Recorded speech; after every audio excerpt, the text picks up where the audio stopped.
complémentaire, c'est comment en 2022, il est toujours prévu le rachat de 2 tiers des actions de la compagnie de chauffage de la ville de Grenoble à hauteur de 11,4 millions.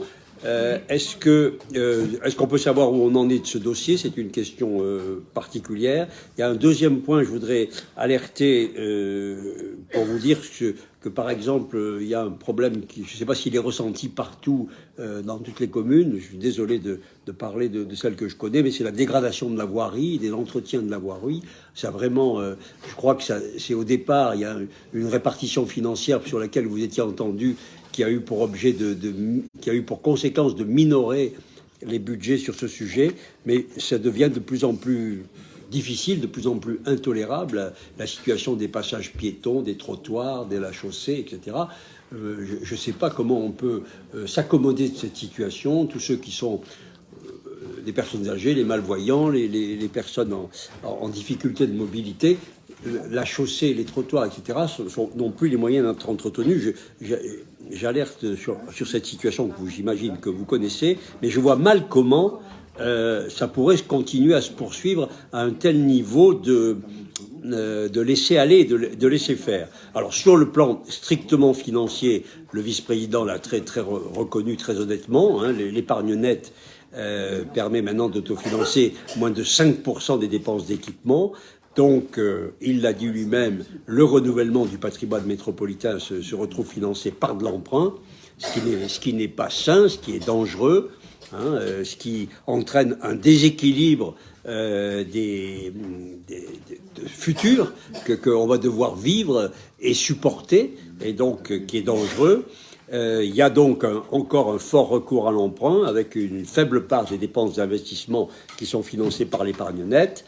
Et donc, il va falloir s'endetter davantage. Bon, on sait, c'est un cercle qui n'est pas vertueux, c'est un cercle très dangereux. Alors, je voulais aussi, moi, attirer l'attention sur les dépenses de fonctionnement.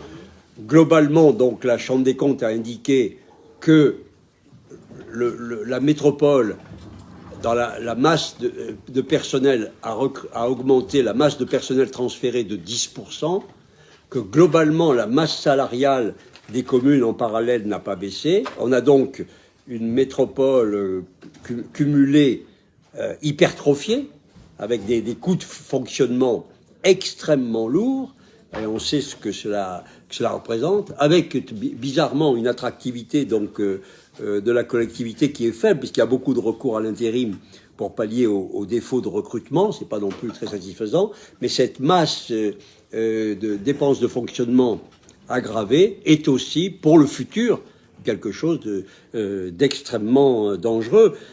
Permettez-moi de vous dire que dans ce contexte, vraiment, nous, on digère d'autant moins la décision de construire un siège métropolitain de 80 millions d'euros. Je veux dire, vraiment, ça nous paraît vraiment, dans